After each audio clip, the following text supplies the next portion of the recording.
Georgie to the Rescue was written and illustrated by an American author, Robert Bright. It was first published in Great Britain by World's Works Limited in 1960. I have had this copy of the book for many years, read it to my children and also now to my grandchildren, and love it very much. At the Whittaker house in the quiet countryside lived 3 staunch friends: Herman the cat, Miss Oliver the owl, and Georgie the gentle little ghost.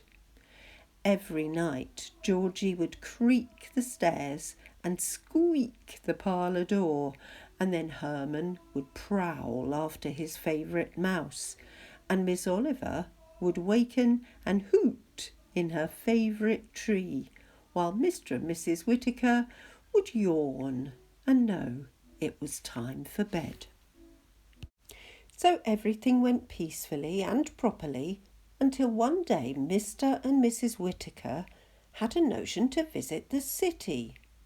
They decided to take Herman along. Miss Oliver could not imagine Herman going without her and left her favourite tree. As for Georgie, who but he could make the little ghost sounds that made everyone so comfortable? So Georgie said goodbye to his favourite attic. They went by train, and that was all right. And in the city, Mr. and Mrs. Whittaker took a room in a hotel with a mouse for Herman, and that was all right. And while Miss Oliver couldn't see a tree anywhere, she found herself a perch on a handy flagpole, and that seemed all right. But Georgie had to find something to creak and to squeak, of course. The stairs wouldn't do. The doors wouldn't do at all. But the lift was quite satisfactory because it was an old one and clickered and clackered and even wheezed a bit the way that Georgie ran it. That was a lucky thing because it made everybody feel at home. Mr. and Mrs. Whittaker could sleep better and Herman could prowl better. And Miss Oliver could wake up properly and say "Ooh" on the flagpole, just as she had always done at home in her favourite tree. Now everything would have been just as it should be if it hadn't been for people noticing Miss Oliver in the daytime while she was fast asleep. It was the bellboy who saw her first. He pointed her out to the doorman, and the doorman told the hotel manager. The manager was very upset. "This won't do at all," he said.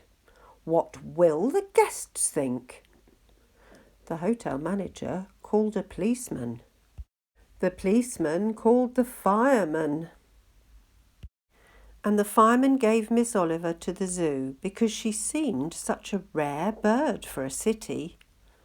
Luckily, Herman saw it all from his window. He told Georgie as soon as it was dark. Together, Georgie and Herman went to rescue Miss Oliver. They took the bus. It was quickest, and they had the top all to themselves.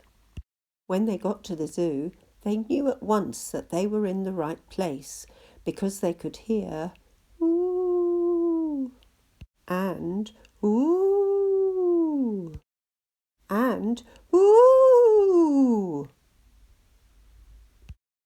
And there was poor Miss Oliver in the rare bird cage. That was a fine how do you do. It would have been very unfortunate, except that the night watchman just happened to be about with the key. Georgie screwed up all his courage and said, "Boo!" The night watchman was so astonished at what he saw in front of him that he had no idea what was going on behind him.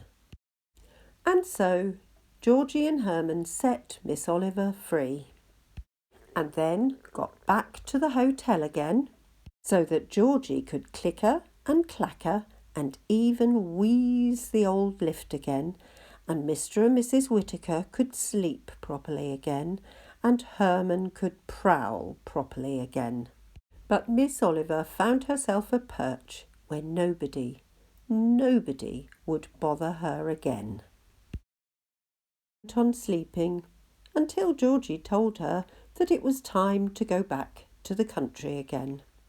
They all took the train again and got home lickety-split. Thank goodness.